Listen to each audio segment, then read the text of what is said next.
Never in the history of the world have the merchants of obscenity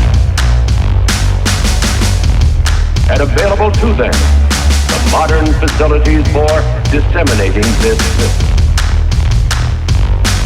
Disseminating this filth. The onslaught of the communist masters of deceit. Pinko, Commie, Slutz. Pinko, Commie, Slutz. Pinko, Commie, Slutz. Pinko, Commie, Slutz.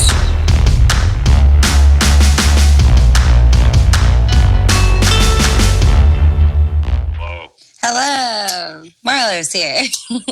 Yep, I recently started Cobra Kai, so we have that to discuss. Excellent. I loved it. I was karate. It's pretty good. I actually didn't really watch Karate Kid until a few days ago. Ah, well, there you go. Yeah. I grew up on this, I think it's called Three Ninjas. Yes, I'm familiar with Three Ninjas. Yeah, I think I saw the Three Ninjas trilogy. Did one of them take place at like a theme park, or am I getting that confused with what's it called? Beverly Hills Cop, which I know has one of the movies took place at an amusement park. But I'm pretty sure a Three Ninjas movie also took place at an amusement park. I mean, it checks out. I do happen to have a Three Ninjas connection. My old boss at Six Flags in Maryland, Six Flags America, he is in the third Three Ninjas movie. He fights him. He's a stuntman in it. Oh, cool. He gets his ass kicked by the titular Three Ninjas. So yeah, no, I grew up on that shit, not on Karate Kid. Yeah. The lesser of the amusement parks. Definitely the lesser of the child martial arts movies. Mm-hmm. I also just watched Last Boy Scout for some fucking reason for the first time. So, a lot of things to talk about that aren't that thing. Well, Steve's here now. Yeah. I'm here. Do you guys have your Paris Hilton shit to discuss? I just Ariel. Yeah, I don't think we're going to get to the thing. I don't think it's going to come up. The thing we're not going to discuss. Oh wait, I saw a good joke. Geez, now the Supreme Court is that's a one. That's one. It is one. So anyway, so Ralph Macchio's career. I actually don't have anything for this. I just really like My Cousin Vinny, and I did grow up on that. I did not grow up on Karate Kid, though. Yeah, me either. It's a little older than me, but it was like well established. I just remember the tiny tree and the Orientalism. Well, yeah, Mr. Miyagi was like the best part of that movie, definitely. Oh, 100%. 100%. Yeah, having watched it again for the first time this past week because Red Letter Media did a thing on Cobra Kai, and then also there was a meme in the Mark Fisher group that referenced Cobra Kai, so I was already thinking about it. So then I just said, fuck it, so I pirated Karate Kid. Watched that, then watched season 1 of Cobra Kai. Decent all around. Original Karate Kid, all right. Mr. Miyagi's the best part of the movie. Everything else is fine. Everything else is fine. Cobra Kai, good. Sort of, I guess, You sort of don't like Ralph Macchio's character. And it's like definitely a really good deconstruction of the 80s bully trope allegory, where it's sort of like, if we look at this from the bully's standpoint, actually I could see how he'd think Ralph Macchio was kind of a dick. Mm-hmm. Actually, Biff was a good guy. Biff was fine. Biff was Donald Trump. Biff was, in fact, directly based on Donald Trump, according to the creators of that shit. So yeah, I don't know. And also people who play Philidor are bitches. And that's what I gotta say about my week. Yeah, Philidor is the dumbest chess. Yeah, it's like, what are you, a coward? Are you a fucking coward? Playing a coward's opening? You should tell Phil to play the Philidor, just for kicks. I don't see why. I'm telling Phil right now to play the Philidor. He should study the Philidor position, which is different than the Philidor defense. Everyone should study the Philidor position. It's one of the fundamentals of endgame theory. That's just John Bartholomew 101, bitch. Yeah. So, I don't know. We're not talking about the thing. Well, what we're gonna do... Marlo just bullied us into establishing this as... We're gonna talk about the thing, but I like to push... and from his perspective, he's the good guy. Yeah. Defer and push that off as long as possible. So we got me trying to salvage my terrible rating in chess.com. My experiences watching Karate Kid and The Last Boy Scout for the first time, and also season 1 of Cobra Kai, and you guys discussing Paris Hilton. So, I don't know, take your fucking pick. Okay.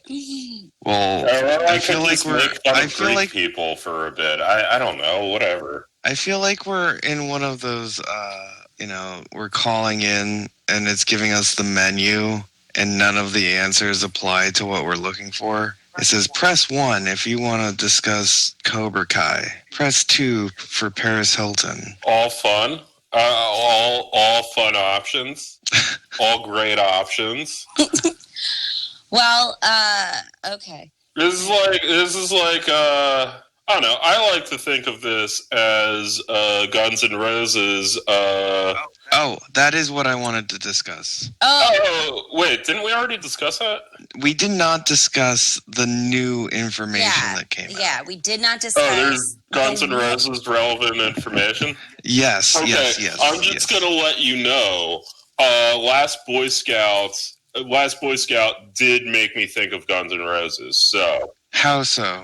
Just the idea of my previous thing of whatchamacallit, Guns N' Roses being kind of the capstone on the 80s hair metal thing and sort of the answer to the dialectic. In the same way, Bruce Willis, especially his early movies, are that for 80s action movies. And, you're familiar with that with Die Hard in the way that he just continuously gets the shit kicked out of him, and, minor things that in previous, the Schwarzenegger movies wouldn't even be mentioned, like the fact he doesn't have shoes and has to walk across glass becomes like a major scene and plot point throughout the movie.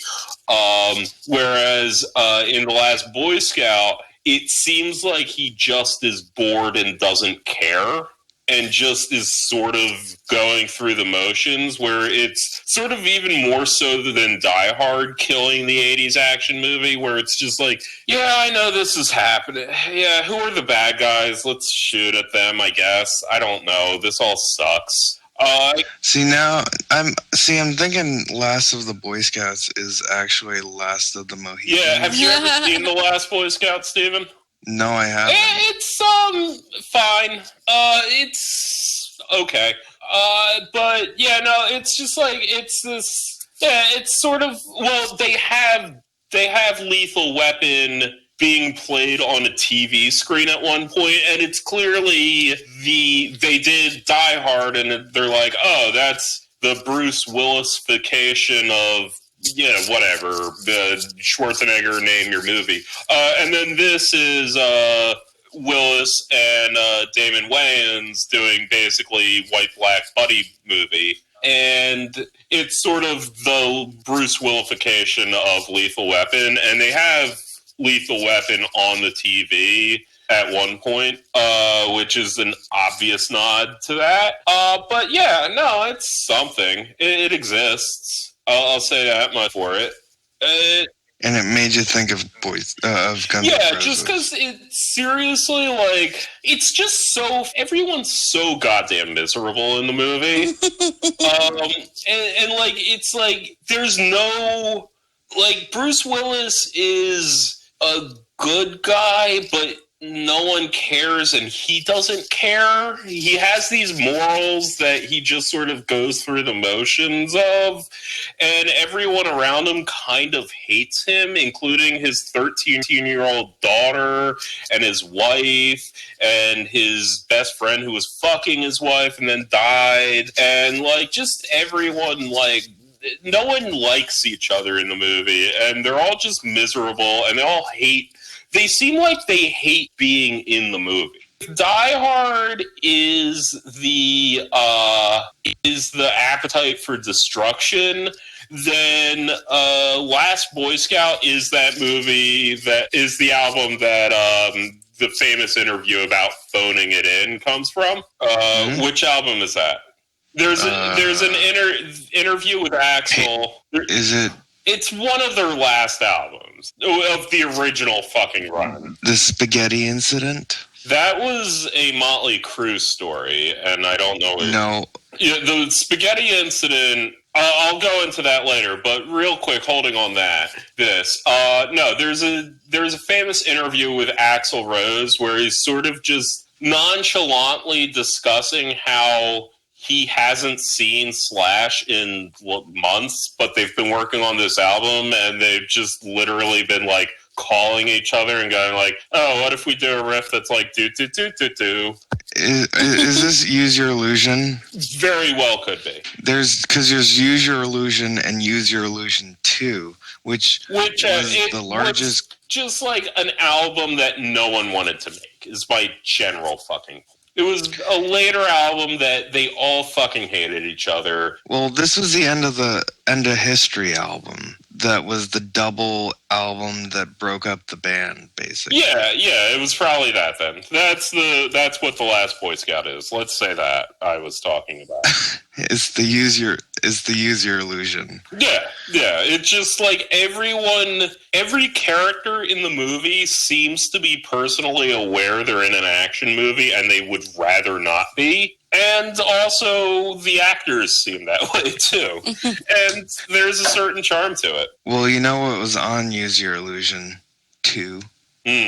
November fucking Rain. Yeah, sure. Absolutely. And well, this is what the news is that I believe Sarah Huckabee Sanders. Oh, did we not discuss this? I feel like... No, not on the show. This came out after we recorded. Oh, okay. I guess I just confused us for me listening to Chapo discuss. Yeah, Chapo discussed it. Yeah, okay. Did a middling review of it. Yeah, I constantly confuse...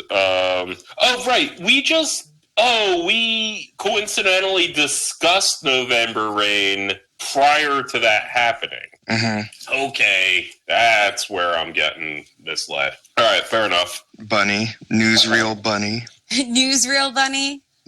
Extra. X. Yeah, well, I guess, again, Sarah Huckabee Sanders said that President Trump made her watch his favorite, and in his opinion, the best music video of all time, that of November Rain. It's the greatest. I mean, this is where he's 100%. I mean, it's you know. Absolutely. Yeah. Well, I mean, again, have you seen it? Who, me? Yeah, both of you. Yes. The wedding in the desert and blah, blah, blah. Yeah. Like, yes. Obviously, I have. Okay, first of all, real quick, the official PCS stance is that the uncut Aphex Twin Window Licker is the greatest music video of all time. No, that is not the official. Matt, cut into individual look at hair. your Oh, hair. girl, don't talk about my motherfucking hair. No, the fuck you didn't talk about my hair. Bitch, fuck you, girl. But anyway, yeah, no, that's the best music video of all time. But number two, Probably something by Spike Jones. But number 7 is definitely Patience by Guns N' Roses. Which is also, like, they got so many candles in that music video. Wait, okay, is Patience the swim with the dolphins? No, Estranged is Swim with the Dolphins. I have no idea what song that is. When you're looking for yourself, but there's nobody home. I don't know. I think you're going to have to sing the entire song. Yeah, do more of that. Yeah. Yeah, but, all right, okay, so it goes Window Liquor, Private Eyes by Holiday. I like how you're speaking for us as a collective. Absolutely. We have not previously discussed our rankings of various music videos, but this is democratic centralism, and this is the official party line. So this is the North Korean system of ranking music videos. yeah, well, okay. Are you going to tell me that Private Eyes by Hall & Oates doesn't fucking rock? That fucking one by those guys, Rush, the one where they're flying and whatnot. That shit's cool. Yeah. And yeah. And like probably some early 90s like Spike Jones bullshit. Ooh, that Bjork one where she's fucking a robot. That's cool. And anyway, eventually Guns N' Roses shows up. See, I think the best music video is Sum 41's In Too Deep. Oh, that one's cool. Oh, yeah, no, because they're like jumping off the pool and they're in the deep end of the pool. And then the band comes up from the pool. In a Guns N' Roses, Iron Maiden t-shirt. Oh, shit. That was a great music video. That was an excellent music video. I would sit down Sarah Huckabee Sanders in front of that shit any day. Yeah, so anyway, to go with the Chapo line, it was an era where the dumbest fucking people in the world were like, we're going to make a really deep movie. Mm-hmm. And it'll be 4 to 7 minutes long. And that's what GNR did with, what the fuck was it anyway? Patience? The Estrangement? I don't know. November Rain. So here it is. Here's the lore. All right, there was a trio of music videos that were strung together to make a short story written by some guy. And those 3 music videos were 1, Don't Cry, 2, November Rain, and 3, Estranged. Okay. I didn't realize that. It was. This is why we use the expertise of someone from the early 2000s GNR forums. It was a trilogy of music videos to make up some weird story that I never read but always heard the lore about. Yeah, I can discuss World Inferno Friendship Society lore, but I'd also have to look it up, and also I don't care.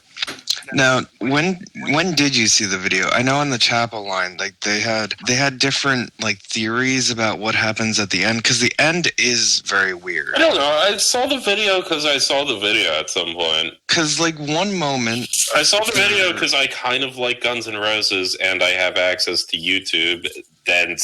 Well, okay, so at the end of it, 1 minute they're at the wedding, and the next minute the rain came down, and then in the next scene, she's dead. Right. Yeah, man. It's so deep. And then those plot points resolved in Estranged? Is she a dolphin? Did she get reincarnated as a... Wait, no, okay, so there's 2 lores we can go with the theory that she's a dolphin. Number 1, she was reincarnated as a dolphin, Buddhist style. Or number 2, Brazilian folk mythology style, she was a dolphin the whole time. Are you not aware of... Are we talking about Stephanie Seymour? Yes, we're talking about that lady. You mean Axl Rose's then girlfriend, Stephanie Seymour. Stephanie Seymour. I also wanted to point out that November Rain was she is... Sweet Child of Mine? Yes, she was also Sweet Child. Wait, I think that was an earlier girlfriend. What were you saying, Bunny? Notably, November Rain is one of, I think it was the most expensive music video ever made at the time it was made. Mm-hmm. And it is still one of the most expensive music videos. I mean, you had to have a helicopter to swoop in over Slash as he's about to do the solo in the church. I mean, I think that's where all the money went to. Well, yeah, because is the helicopter. We know from a friend of ours, you can drunkenly rent a helicopter and just charge it to your credit card and never pay it. Yeah, that's true. An option. People have done that. People we know have done that. My November Rain story is that as a teenager, I called up my ex-girlfriend at 16 or 17 and had all 9 sheets of paper for the sheet music of November Rain and then played it for her over the phone. Oh, and she fell asleep midway through it. That's so fucking awesome, dude. Yeah, man. That is Cusack with a boombox, but times 1,000, man. She told me later that it was the most boring thing she'd ever experienced. Yeah, obviously. I mean, first of all, you're playing it off the sheet music. Yeah. Well, you can't just memorize a 9-minute song.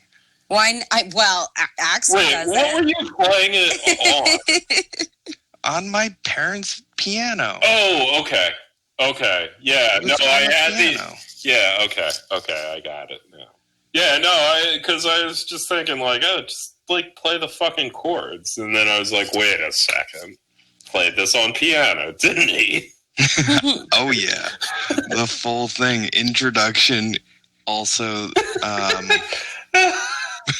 Did you sing, dude? Yeah, of course I sang it. Okay, cool.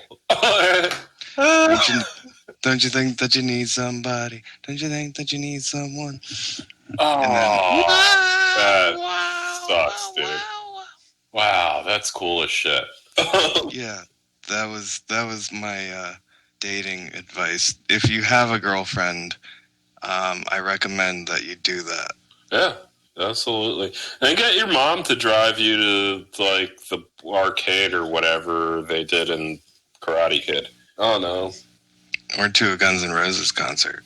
Oh, yeah, and have Sebastian Bach be creepy to your girlfriend. Yeah, Sebastian Bach harassed me. Well, yeah. Well, okay, you tell the story. Well, yeah, okay, so I was there at Guns N' Roses 2006. Hammerstein Ballroom. Considered 3. Honestly the apex of their touring days. Yeah, 2006 was the high point for Axl Rose. Absolutely. And there was a European young lady behind me. I was... Oh, okay, never mind. I got that confused. I thought you were actually dating her. Nope. Oh, okay. Sebastian Bach no, was weird and creepy. And it was Live and Let Die. Also, Sebastian Bach was playing with them at the time. We aren't confusing names. He came on during My Michelle. Mm. And he was in the VIP area. We were in the front row. And at the high point of Live and Let Die, the girl behind me started headbanging into my back. Nice. And Sebastian Bach goes, "Dude, you gotta fuck that chick," like in his really high voice. And I was like, "No, she's headbanging my back and ruining my experience here." I refuse. You should have let me tell that story, honestly. I would have told it better. But, yeah. Anyway, that's Steve's Sebastian Bach story. He called me Uncle Axel because I have red hair. Oh, yeah, okay. I forgot that part. You know what I have never forgotten? That time Axel got those box braids. Oh, yeah. He still did. He had them in 2006 when I saw him. Oh, awesome. I love it. Yeah, that's, why do you think we called it the Why do you think I went to the concert? Yeah, he was fat and had ill-advised cornrows. Yeah. I don't know what the fuck else happened in the world. What, in the whole world? Yeah. Well, I mean, the Emmys were tonight. Ooh. I heard they used a different format that people are liking. Yeah, I guess. I don't know. I guess it's happening all remotely. Like people in different places. I don't know. I didn't watch. But I'm aware that Schitt's Creek apparently won, like, everything. Okay. I've never watched it yet. I will never watch that show. Why? I don't know. I just won't. Yeah. Fuck Eugene Levy. I always confused him with Fred Willard, and now Fred Willard's dead, and I somehow blame Eugene Levy for that. Fair, I guess. Yeah. It works in my brain. Yeah. I have attempted to watch Schitt's Creek, but it hasn't stuck yet. I've seen a couple episodes. But it is about a wealthy family that essentially loses everything except this town they kind of bought as a joke because it's called Schitt's Creek. Anyway. Capitalism, am I right, guys? Yeah, so it's basically Arrested Development. I mean, is every show about rich people? That's a very okay. Having a show that's specifically, I remember reading an interview with the Arrested Development guy that they were making the show, Royal Tenenbaums dropped, and they thought to themselves, oh, we can't make this show anymore because that's the exact same plot. So, like, no, it's a very particular plot. It's not just generally speaking a plot that, oh, this is a common archetype. The fallen from grace, formerly wealthy family that has to deal with not, like, losing a significant portion of their power is actually not incredibly common. So, yeah, I'm going to say they're just... Some would say it's a product of late capitalism. Yeah, well, yeah. I mean, anyway, whatever. They stole it all from Arrested Development. Fuck that. Fuck Eugene Levy and the horse he rode. Speaking of really rich people that have not fallen from grace but are attempting to revamp their image, this is Paris. Yes. Yes. This is Paris. The Paris Hilton documentary dropped on YouTube, and I watched it first, and I found it very compelling. I was very invested in the celebrity gossip world in my late teens and into college. Right? You? Yeah. Right. I consumed a tremendous amount of that shit. So like I remember the first time Kim Kardashian was photographed with Paris Hilton, and it was like in Us Weekly. So like, I don't know, Paris Hilton is a big part of kind of like my teendom, almost teendom into early adolescence. But I was always a Paris Hilton hater. I did not like the persona she had on TV. But even though I did have an inkling that it was something she was putting on, I disliked that she did that. And I also was really anti-blondes. Like, and she was very, like, she wore blue contact lenses at the time. And, like, I was very critical of that. But so I'm very versed in the sort of narrative that introduced a Paris Hilton to us. And even before The Simple Life, the reality show, she was being written about on page 6 here in New York. Yeah, And quintessential page 6 persona. And I don't know, this watching this documentary is the first time I actually really questioned the narratives that were applied to now I'm thinking about it, a literal teenage person.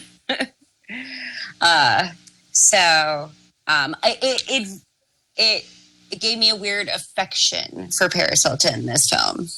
Though a sympathy? I wouldn't even say a sympathy, an affection. Like I found something about her endearing. And then I found it very sad that she's in this like teeny tiny crystal palace prison in this very specific niche of capitalism where she's very unhappy. Yeah, and she makes it very apparent she's unhappy. She's incredibly unhappy, and yet her thing that she's tethered to is this vague notion that she should make $1 billion. And it's and $1 billion just having various product lines of kind of like vacuous bullshit. You know what I mean? Yeah. I mean, at the end of the day, why don't you just take take however many hundreds of millions of dollars you can afford and just play roulette for a little bit? Well, that's the thing is that I'm always a little bit fascinated with how... Or just get a decent enough financial advisor. I mean, you would think they'd be able... she has to have... She's fine. I understand she's just totally wants to pursue $1 billion because it's $1 billion. She also thinks that when she makes $1 billion, then she can relax. She'll be happy. Then she'll be happy, which is like the classic thing anybody tells you. Oh my God. I just am seriously thinking of the Bare Naked Ladies song, If I Had $1 Million. Well, it was interesting because her original goal was to make 100 million, and then she made the goal and she wasn't too happy, so her next goal was to make $1 billion. And she kind of, in that moment when she's describing that, she's like, yeah, because you always got to like set a new goal and whatever. And I'm interested in the way that these like children of privilege... Surely her family has $1 billion, no? Like, it's not about her family having $1 billion. Her brands have made $1 billion. She wants to be evaluated as an individual, as someone who is worth $1 billion. Surely her father could just give her the money. Well, that was the other interesting part of the film. If you had watched the documentary. No, I did not. Yeah, if you just fucking stop cutting me off about the shit Seriously. you didn't see. Fair.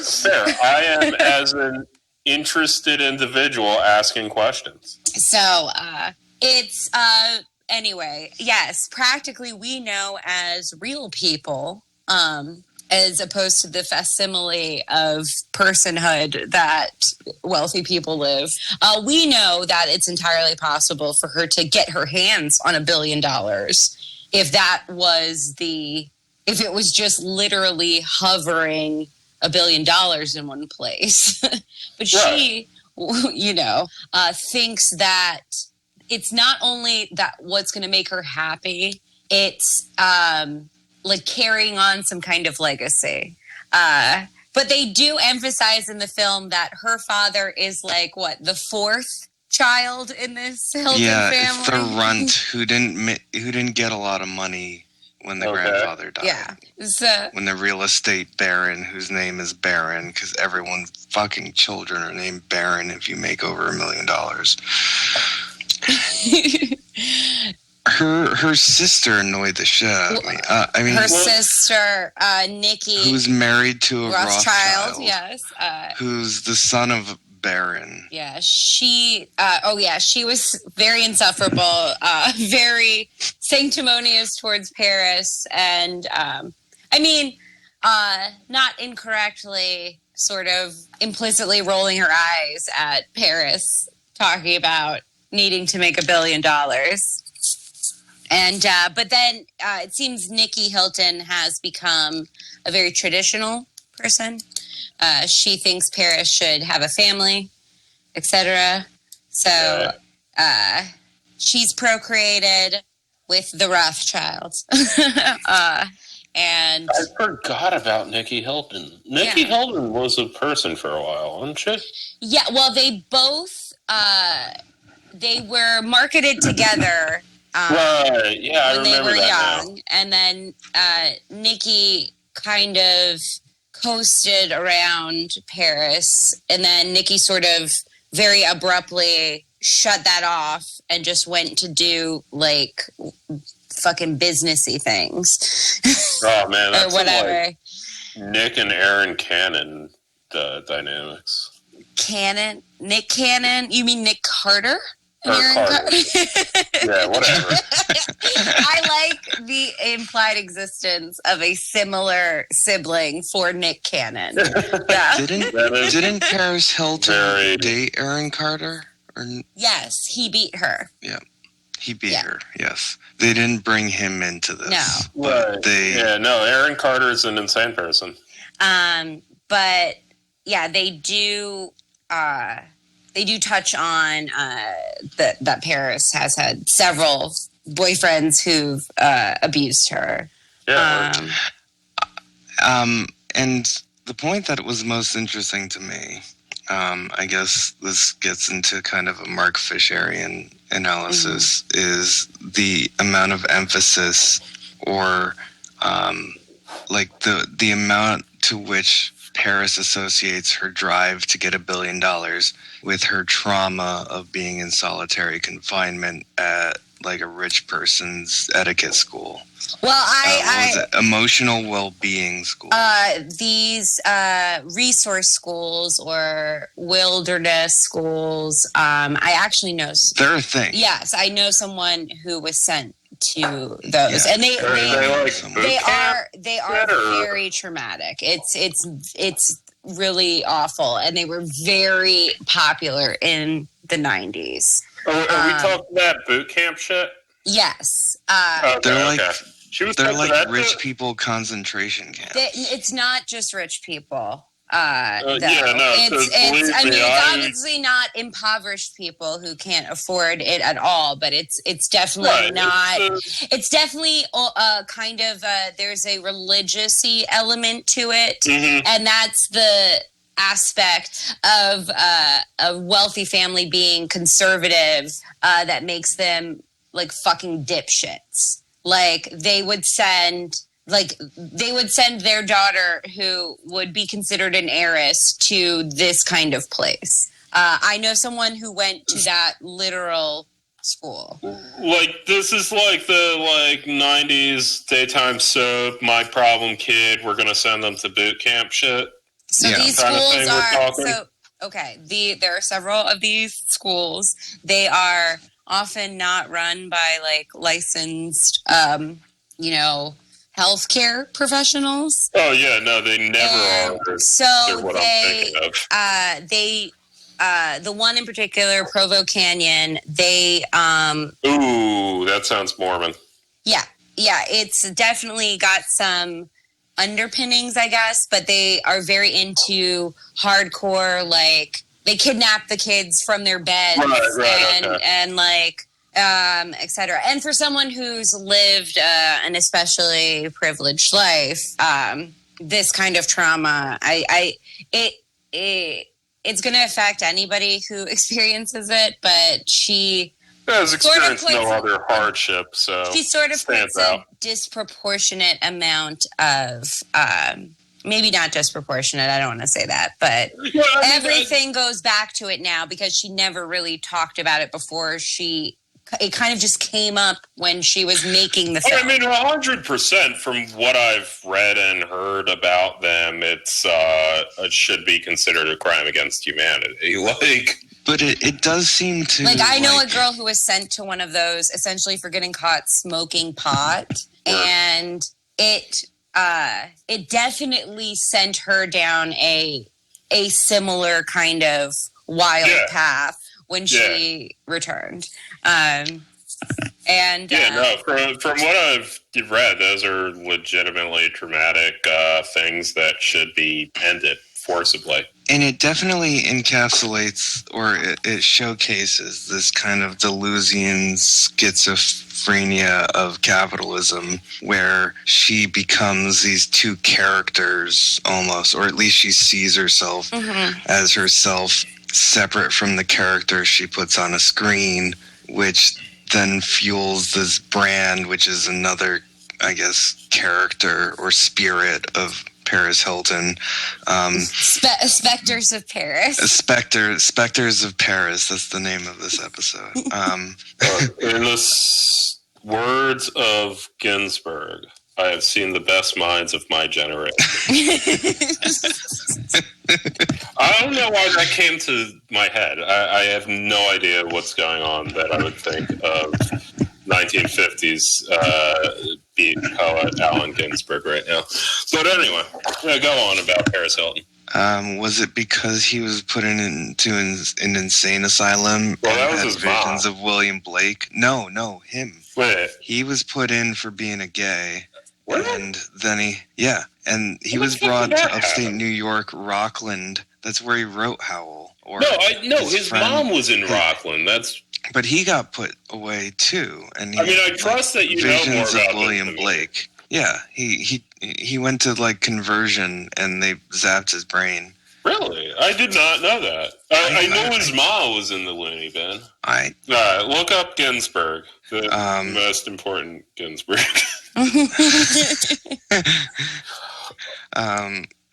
But yes, go. Paris Hilton, like she creates these characters, or she's very alienated from a self that's stable, and that is apparent throughout. And that seems to be something she traces back to her days in solitary confinement and the trauma she suffered there. Well, and then I just kept thinking, like, is there no alternative, Paris? Like, can you not, there was an interesting moment where her old classmates from this school, she, like, meets them now, and there's sort of like a support group of people who went through these kind of schools. And they, like, describe her as being smart.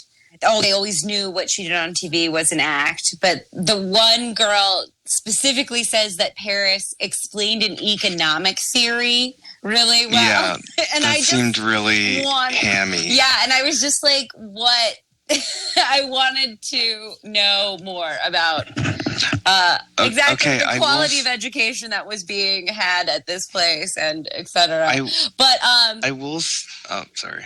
I also, it made me think of how for these children of privilege, there isn't really a place for them to radicalize. I don't know if you're familiar with the Johnson & Johnson heir. He made those films that were like exposing this inner world. Like, you cannot find those films now. They're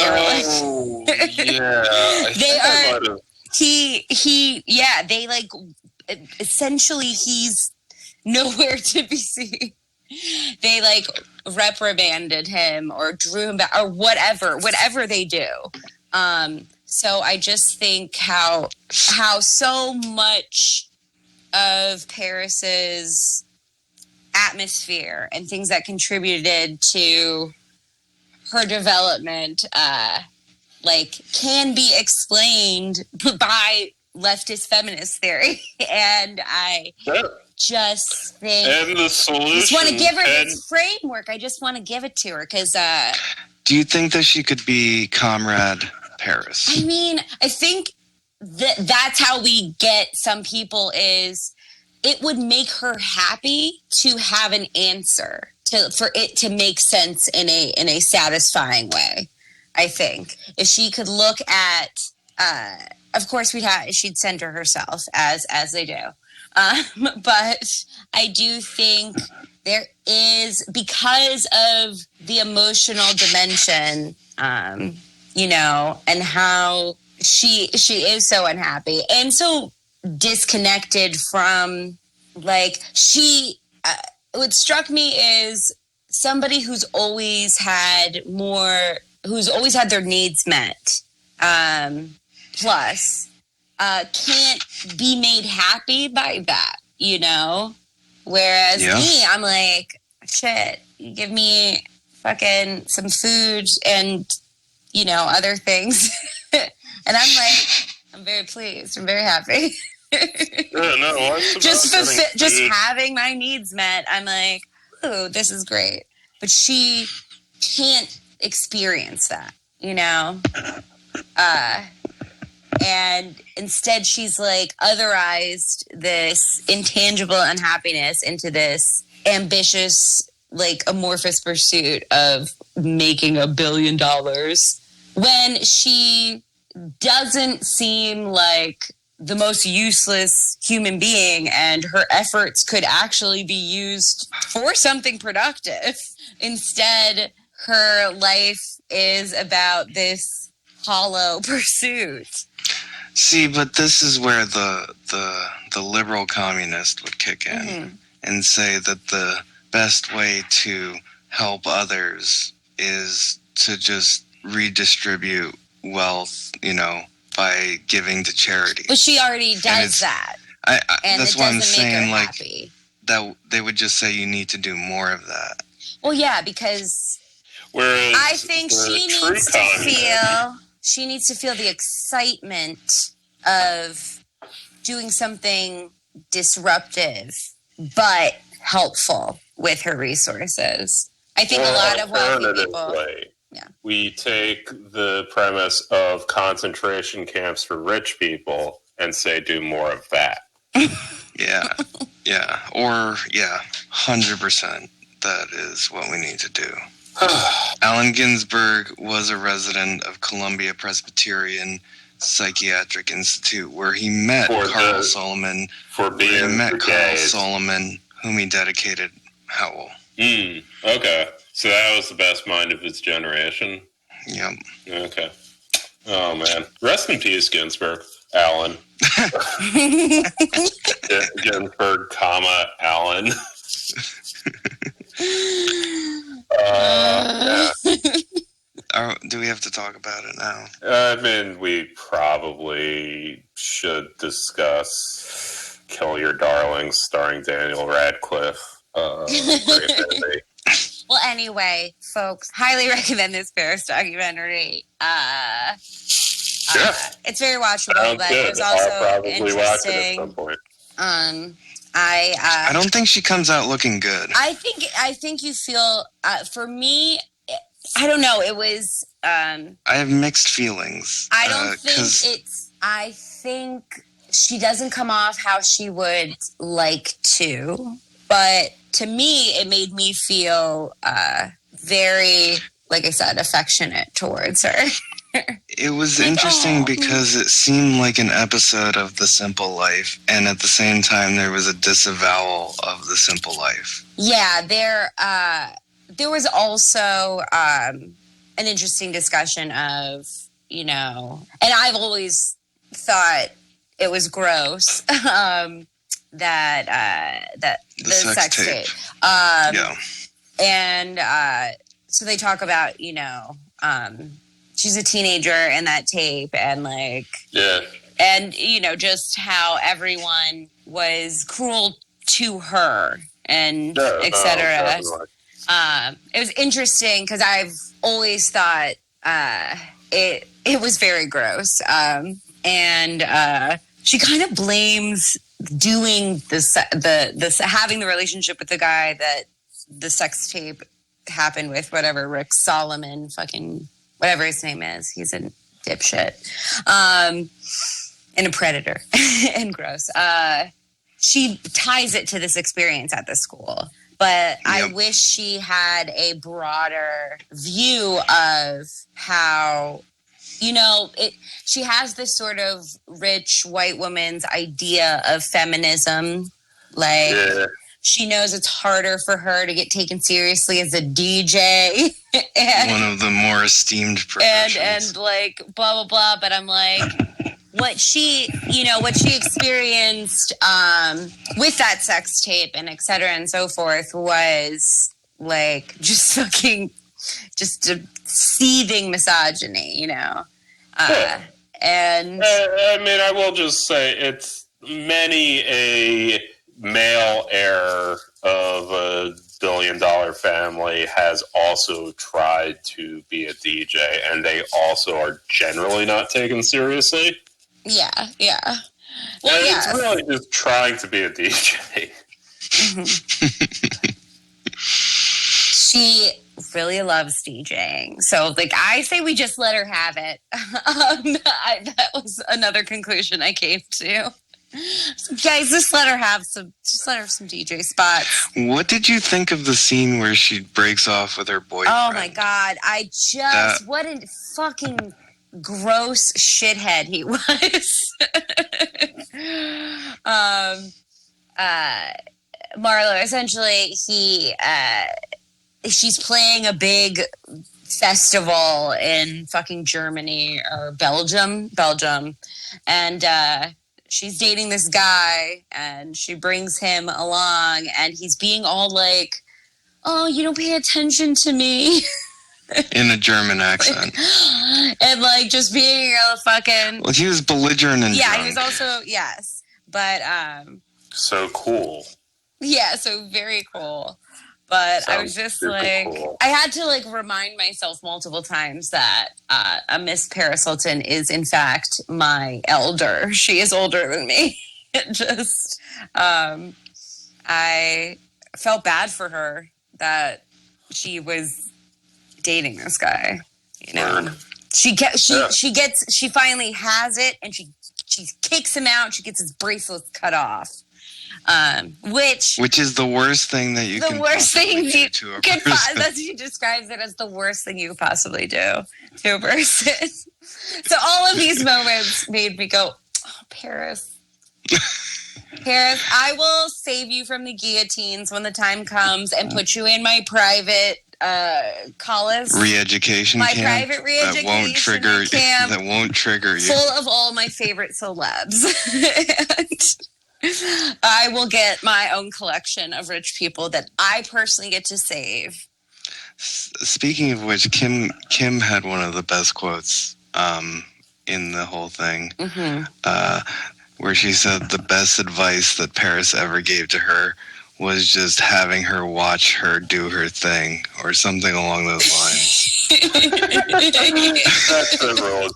That's awesome. Oh my gosh. Yes. It's like that. That's not advice, for one. I think you're using advice wrong. Well, and it's also like, it's funny because Kim is exceedingly diplomatic, especially about Paris specifically. And I don't know if you guys are privy to this kind of stuff, but Paris sort of famously described Kim Kardashian as a fucking peasant, as looking like, well, yes, and as I'm not even sure that Armenians are really white. Yeah, definitely. She said also that her ass looked like cottage cheese in a Glad trash bag. That shit's awesome. That's hilarious. I did pick up shade. So that's and now Paris is very, and you can, I think I know what moment you're going to talk about, because when they're talking about the sex tape, Paris is sort of disparagingly says like, oh, like it became like I didn't want that to happen, but it became this thing that like, people used to get famous or like blah, blah, blah, whatever. Yeah. No, without me, there would be no Kim Kardashian. Yeah, well, and Kim says as much Fair in enough. the film. No, because that is literally true. I think it's unfortunate that Kim was very much also a victim of essentially revenge porn. Yeah. Anyone who is familiar with the program Love and Hip Hop has seen that a Mr. Ray J is a vindictive, fucking unstable person and is very not great to the women folk, both on and off camera. And so it's just sad because I could see Paris still like does this, like she's better than Kim because like she didn't capitalize on the sex tape.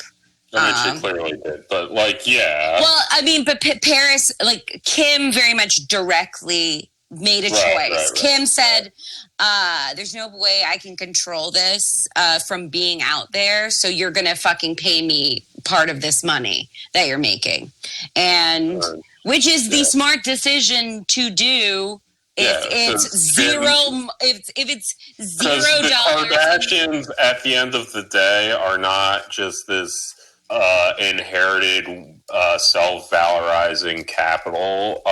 They were at a certain point, you know, Papa Kardashian was a fucking lawyer, and they had to actually use some level of skill to get to where they are, and they think accordingly.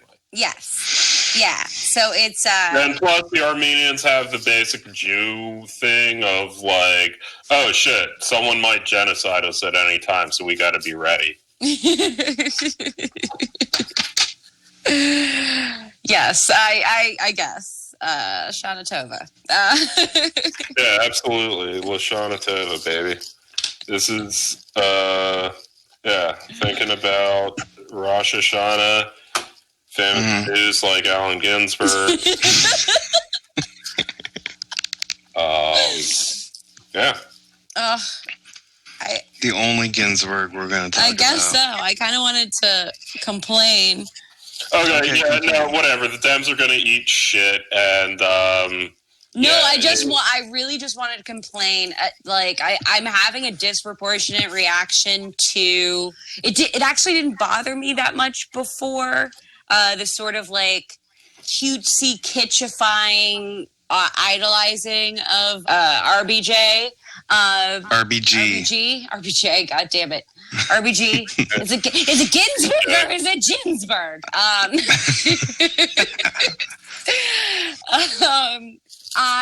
But right now I am so repulsed by Ruth Honda is forever, baby. Yes. There's a lot of cringe. There's a lot of cringe out there, but I'm especially repulsed by people who I just can't imagine being that personally, emotionally invested in a public servant. Can you imagine what Ruth Ginsberg is saying to Chadwick Boseman as they're both in Christian heaven together? Look, probably you're a very nice, articulate man. That's right. That's right. Very well spoken. I'm a witch. She's just returned to the astral plane, and she's up there, and she's like, "What the fuck? Hitler's here too." Everybody gets to go to the astral plane when you die. Hitler's up there fucking paintings. At the time of his ghost life. Damn, your religion sucks. The worst of it is he never even thinks about it, guys. Yeah. Like a good chunk of America, according to that weird survey.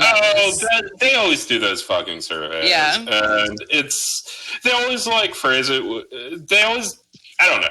It was a sample size of 1,000 people from the entire country. If you broke it down by people who thought the Holocaust happened, generally how the historic consensus thought it happened, is something like 90+% agreed that, obviously the Holocaust happened. It was when you then got down to exactly how many Jews died, some people weren't sure because, whatever, some people aren't good with numbers. I don't know. How old is the Earth? But you know who is good with numbers? Allen Ginsberg. It's Allen Ginsberg.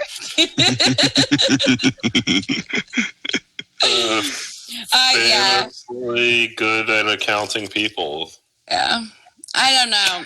I don't like the Supreme Court's dumb. It's a dumb thing. Well, I mean, it really shouldn't be. It's a stupid dumb thing. It just shouldn't be. It's not cute that these justices do it till they die or whatever. It's not. It's also I don't understand. The Dems ate shit 40 years ago when they initially lost the majority, and ever since then they've just been deluding themselves by setting the bar increasingly lower to try and justify that. I found it really fascinating that there, at least from where my timelines were clicking, there was a push to like really emphasize this civil friendship that she had with Scalia and like blah blah blah blah, and I hate it. I don't even respect it. I think it's lame. I think it's lame that we hold it in such high esteem that these people disagree, but they're nice to each other and they go to a barbecue together once in a while. It's so cute. And, they were best friends, and also she thought that Kaepernick was uppity. So, what do you know? Maybe they weren't best friends in spite of disagreement. Well, and I don't really care for the letter of the law. I don't give a shit. I don't give a shit about people who are super good at following it, even when, oh, gee golly, I wish I could save some people, but it says this. Like, it's so often conservative. Like yeah, she was deluded. Absolutely a centrist who was big into liberal feminism, but she was 100% a centrist. Yeah, there is no left on the Supreme Court, and there hasn't been. I don't know. I also don't really. It's weird because I don't relate to the white women I'm seeing be like, oh my God, my abortions. I'm just like, access has already been limited. And that's the other thing that a lot of these people don't realize. Roe versus Wade has been overturned already. There's no saving Roe versus Wade. That's gone. We're on Planned Parenthood versus Casey and have been since 1992. It's literally the law at this point. The Democrats, the left or the liberal, the Democrat, whatever the fuck you want to talk about, has been eating shit on the Supreme Court since the 80s, coincidentally when Joe Biden was the fucking chair of the Judiciary Committee. They've been continuously eating fucking shit, and they've continuously had a 5-4 minority, and a 6-3 minority still is a minority. And if they manage to hold 5-4, that's a minority. They've had a minority forever. The only victory comes from just setting the bar lower than fucking Hades, and there's absolutely no win in this scenario. It just...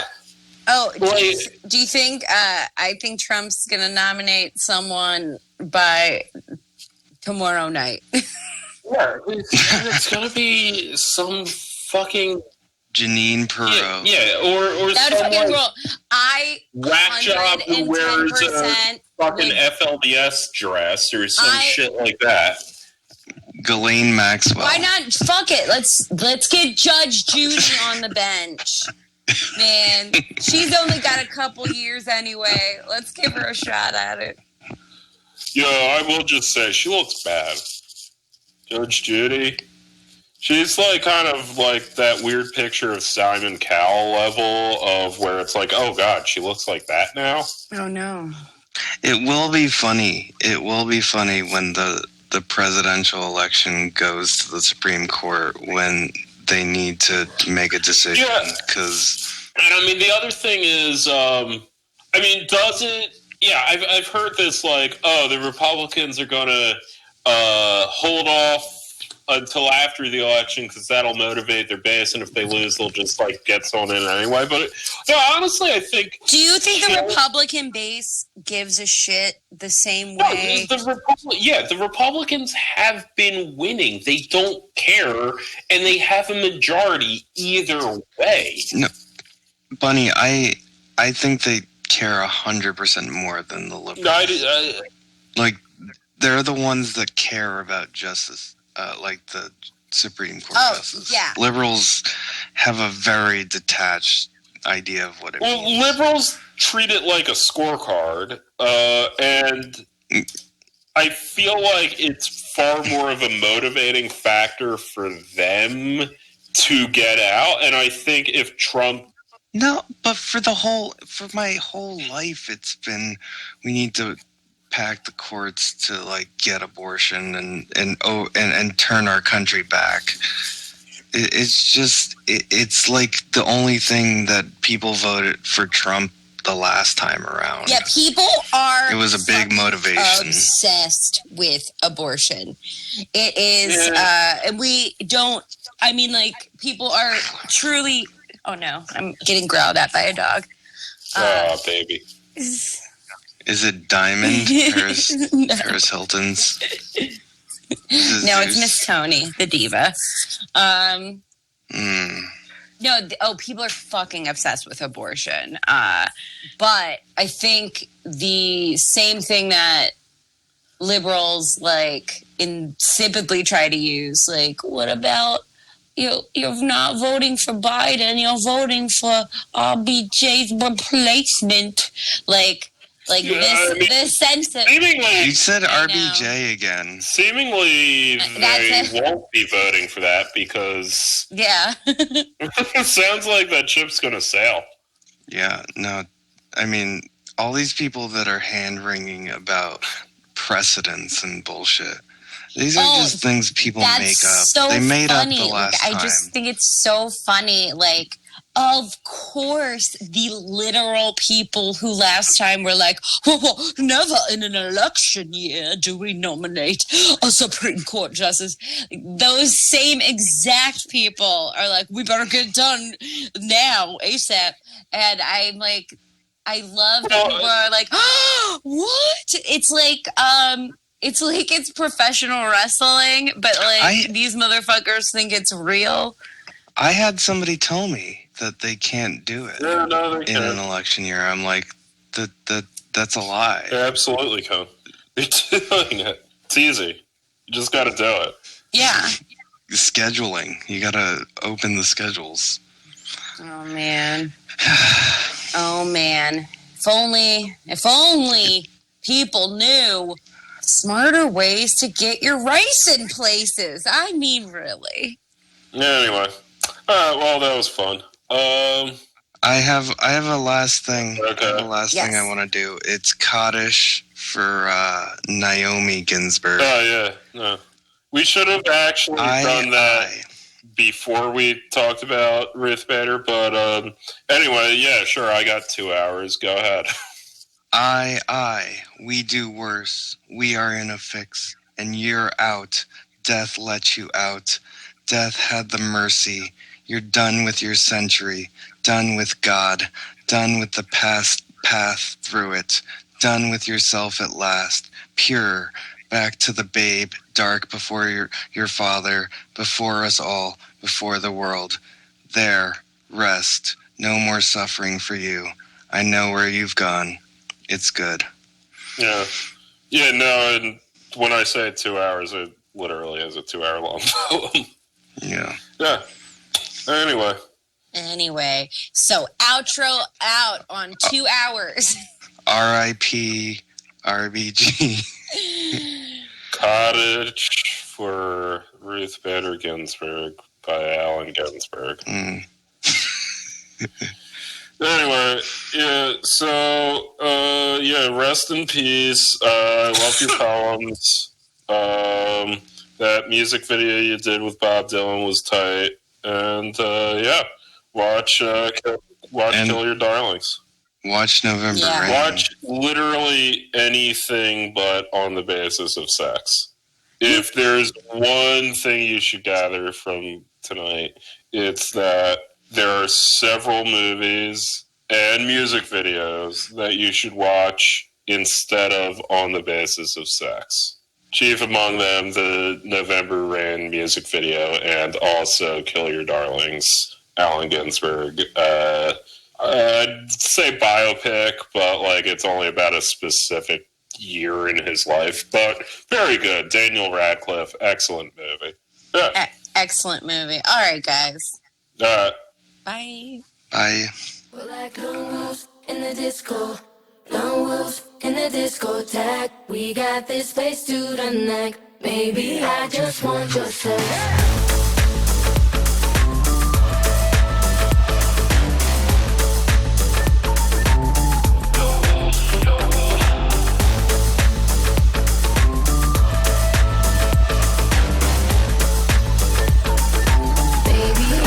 Want yourself like lone wolves in the disco. Lone wolves in the discotheque. We got this face to the neck. Baby, I just want your sex like lone wolves in the disco. Lone wolves in the discotheque. We got this face to the neck. Baby, I just want your sex. Lone wolves.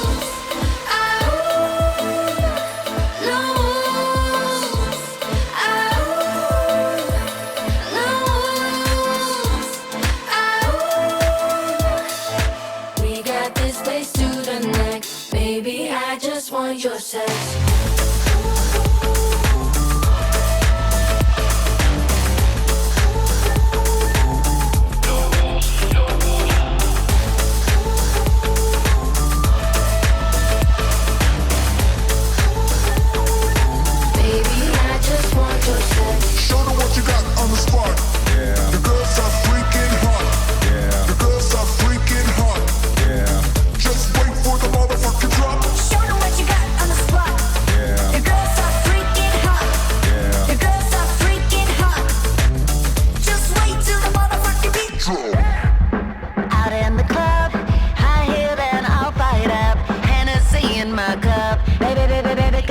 Some love, hey, out in the club, high heel and all fired up, Hennessy in my cup, baby, baby, baby, gotta show me some love, hey.